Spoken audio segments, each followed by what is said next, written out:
तहरीक इंसाफ कई एहतजाजी मुजाहिरों, धरनों, मार्चेस और 24 नवंबर की फाइनल कॉल की नाकामी के बाद एक बार फिर हुकूमत के खिलाफ तहरीक चलाने की तैयारी करने का ऐलान कर रही है। और ये ऐलान ऐसे वक्त में कर रही है जब पार्टी अंदरूनी तौर पर इख्तिलाफात, एतराज़ात और करप्शन के इल्ज़ामात की जद में है। करप्शन के खिलाफ नारा लगाने वाली और दूसरों को करप्ट कहने वाली जमात पर करप्शन का इल्ज़ाम लग रहा है, और सिर्फ पार्टी के बाहर से नहीं लग रहा है बल्कि पार्टी के अंदर से लग रहा है। पार्टी के बानी सरबराह Imran Khan 190 million pound corruption case में सजा काट रहे हैं, और एक सूबे में जहां पार्टी की हुकूमत है वहां खुद पार्टी रहनुमाओं की तरफ से करप्शन के इल्जामात लग रहे हैं। बैड गवर्नेंस की शिकायत सामने आ रही हैं। पार्टी फंड्स में भी करप्शन का इल्जाम लग रहा है, और ये इल्जाम भी खुद पार्टी से वाबस्तगी का दावा करने वाले अफराद लगा रहे हैं, ऑडिट का मुतालबा कर रहे हैं। पहले जुमे के रोज पार्टी से निकाले गए रहनुमा शेर अब्दुल मरवत ने हमारे प्रोग्राम में बात करते हुए सवाल उठाया कि पार्टी को मिलने वाले फंड्स का ऑडिट क्यों नहीं करवाया जाता। वकला के फंड के लिए पैसे आए, मैंने ये पार्टी के अंदर बात उठाई कि इसकी अकाउंटेबिलिटी यानी इसका ऑडिट होना चाहिए। सिर्फ ऑडिट का मैंने डिमांड किया। पार्टी के फंड्स आ रहे हैं, बैरून मुल्क से आ रहे हैं, मैंने फंड के ऑडिट की बात की, बुरी लगती है। अब खान की आइडेंटिटी जो है ईमानदार होने की और दयानतदार होने की है, तो क्या इसमें कबात है कि अपनी पार्टी के फंड्स का हम ऑडिट करके उन लोगों को बताएं जो डोनेट करते हैं कि आपका पैसा जो है सही तरीके से तकसीम हो रहा है।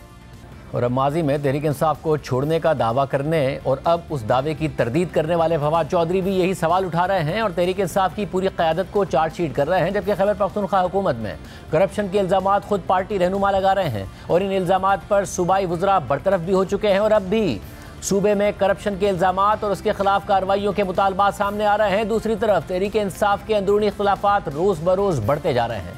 तहरीक इंसाफ की खैबर पख्तूनख्वा हुकूमत पर करप्शन के इल्ज़ामात खुद तहरीक इंसाफ के अंदर से लग रहे हैं। अगस्त 2024 में खैबर पख्तूनख्वा के वजीर बराए communication and works Shakeel Khan को वजीर आला अली अमीन गंडापुर ने इमरान खान की मंजूरी से बनाई गई गुड गवर्नेंस कमेटी की रिपोर्ट पर वजारत से बरतरफ कर दिया था। इसी दौरान वजीर आला अली अमीन गंडापुर और शकील खान की व्हाट्सएप ग्रुप में शदीद तल्ख कलामी हुई थी और दोनों ने एक दूसरे पर करप्शन के इल्जामात लगाए थे। पार्टी रहनुमाओं जुनैद अकबर, अरबाब शेर अली और आतिफ खान ने शकील खान के हक में बयान दिया था, जिस पर वजीर आला अली अमीन गंडापुर ने इन तीनों रहनुमाओं से ओहदे ही वापस ले लिए थे। जुनैद अकबर से फोकल पर्सन बराए वजीर आला और आतिफ खान से सदर PTI पिशावर रीजन का ओहदा ले लिया गया था, जबकि अरबाब शेर अली को सदर PTI जिला पिशावर के ओहदे से हटा दिया गया था। लेकिन फिर 25 जनवरी को इमरान खान ने अली अमीन गंडापुर की जगह जुनैद अकबर को ही तहरीक इंसाफ खैबर पख्तूनख्वा का सूबाई सदर मुकर्रर कर दिया। 27 जनवरी को इमरान खान से आतिफ खान, शाह फरमान और जुनैद अकबर ने मुलाकात की और उसी रोज़ इमरान खान ने मुलाकात के लिए आने वाले अली अमीन गंडापुर पर बरहमी का इजहार किया और खैबर पख्तूनख्वा में करप्शन की रोकथाम के लिए इकदामात पर जोर देते हुए कहा कि सूबे में करप्शन की कई कहानियाँ और तफसीलात सामने आ रही हैं और फिर अब शेर अफजल मरवत को पार्टी से निकाल दिया गया है, जिसका जिम्मेदार उन्होंने सलमान अकबर राजा को करार देते हुए हमारे ही प्रोग्राम में पार्टी से मुताल्लिक कई सवालात उठा दिए और पार्टी फंड्स के ऑडिट का भी मुतालबा कर दिया। और आज सहाफ़ियों से गुफ्तगू करते हुए उन्होंने कहा है कि खुसर पुसर पर कौमी असम्बली की सीट नहीं छोड़ूंगा और पार्टी पर कब्जा नहीं होने दूंगा। 4 दिन से नारे लगा रहा हूं कि मुझे निकाले जाने की वजह तो बता दें। इस तरह मुझे निकाला गया ना, PTI में इस तरह निकाले जाने के बाद किसी का मुस्तकबिल महफूज नहीं है। किसी को भी इस तरह खुसर पुसर के जरिए निकाला जा सकता है। 4 आयाम से नारे लगा रहा हूँ, मुझे कोई वजह तो बता दें। जो निकाला गया इसकी वजह बता दें। अगर ये वजह नहीं है तो जो पहले निकाला था उस वक्त की वजह बता दें। वजह कोई नहीं है। इतनी भी अटधर्मी और मुतलकुल अनानियत नहीं होती है। खान ने खुद ही कहा है कि हम कोई गुलाम है, तो गुलाम तो हम हैं ही नहीं। आवाज तो उठाएंगे। कब्जा ग्रुप जो है पार्टी पे कब्जा करने के दर पे है। कामयाबी हमारे क्रेडिट में कोई नहीं है। यही दकम भील है, एक को गिरा के आगे बढ़ना है। 1 साल का अपना हमने एहतसाब कर लेना। कौन सी कामयाबी है हमारी 1 साल की? कोई नहीं है। तो जब नहीं है तो इसका मतलब है कि सब कुछ गलत चल रहा है। कौमी असेंबली का नशिस्त छोड़ने जा रहे हैं आप या नहीं? क्यों छोड़ूं? ये कुसर पुसर पे छोड़ूं? और जिसकी नशिस्त है उसने मुझे कहा है, उसने मुझे सुना है, उसने मुझे बुलाया है। जब बुलाएगा और कहेगा तो तब मैं छोड़ूंगा। इसके बाद नुमाइंदा जियो न्यूज़ हैदर शराजी की खबर के मुताबिक तहरीक इंसाफ की पार्लिमानी पार्टी का इजलास हुआ, जिसमें सरताज गुल, बैरिस्टर गौहर, जुनैद अकबर और दीगर अराकीन शरीक हुए और शेर अफजल मरवत ने पार्लिमानी पार्टी इजलास में जज्बाती गुफ्तगू करते हुए सवाल उठाया कि मुझे बताया जाए कि मुझे क्यों निकाला। पार्लिमानी पार्टी अराकीन ने शेर अफजल मरवत को निकालने के फैसले का दोबारा जायजा लेने का मुतालबा किया और कहा कि हम सबको बताया जाए कि शेर अफजल मरवत को क्यों निकाला। बैरिस्टर गौहर खान ने कहा कि यह पार्टी का अंदरूनी मामला है, इसे अंदरूनी सतह पर हल कर लेंगे। जबकि पार्लिमानी पार्टी ने शेर अफजल मरवत के हक में इमरान खान को पैगाम भिजवाने का फैसला किया। इसके बाद शेर अफजल मरवत के हवाले से खबर सामने आई कि उन्हें इमरान खान ने मुलाकात के लिए बुला लिया है। इसी दौरान तहरीक इंसाफ के साबिक रहनुमा और साबिक वफाकी वजीर फवाद चौधरी ने भी एक नए तनाज़े का आगाज़ कर दिया है और 2 दिन पहले अडियाला जेल के बाहर तल्ख कलामी के बाद उन्होंने तहरीक इंसाफ के रहनुमा शुएब शाहीन को थप्पड़ दे मारा, जिससे वो ज़मीन पर गिर गए। इसके बाद तहरीक इंसाफ की सियासी कमेटी ने अपने एलामिये में कहा है कि अडियाला जेल के बाहर फवाद चौधरी का शुएब शाहीन पर बिला इश्तियाल हमला एक निहायत संग दिलाना इकदाम और दलील और मंतक के मुकाबले में हैवानी जिबिल्लत का इजहार है। फवाद चौधरी की जानिब से ताकत और मुखालिफ से स्कोर बराबर करने के लिए ऐसे हरबों का इस्तेमाल का ये पहला वाक़या नहीं है। ऐसे कई वाक़यात उनके माजी से भी मंसूब हैं। उनकी जानिब से सियासी इख्तिलाफ को नीचा दिखाने के लिए गालम गलूच का आज़ादाना इस्तेमाल, उनमें फहश गोई और बदकलामी के पाए जाने वाले रुझान का मुंह बोलता सबूत है। फवाद चौधरी का यह हमला एक मुजरिमाना इकदाम है और उनकी जानिब से शुएब शाहीन पर उठाया जाने वाला हाथ सिर्फ उन्हीं पर दस्त दराजी नहीं है, बल्कि तहरीक इंसाफ के चेहरे पर एक तमाचा है। मगर आइन और कानून की हुक्मरानी और मुल्क में जमहूरियत के लिए जारी सियासी जिद्दोजहद की पीठ में छुरा घोंप कर पतली गली से राह फरार इख्तियार करने वाले बुज़दिल, भगोड़े और सियासी गद्दार से इसके सिवा तवक्को ही क्या की जा सकती है। सितम ज़रीफ़ी तो यह है कि मौसूफ फवाद चौधरी अभी भी मुनाफ़क़त की नुमाइश का सिलसिला जारी रखे हुए हैं और ये वो बुरी खसलत है जिसमें वो माहिर हैं। फवाद चौधरी का ये बुज़दिलाना इक़दाम इस फ्रस्ट्रेशन का भी खुला इजहार है जिसमें वो मुमकिन तौर पर तब से मुब्तला हैं जब पार्टी ने बानी चेयरमैन इमरान खान की हिदायत पर उनकी ज़ात से मुकम्मल लाताल्लुकी का इजहार किया।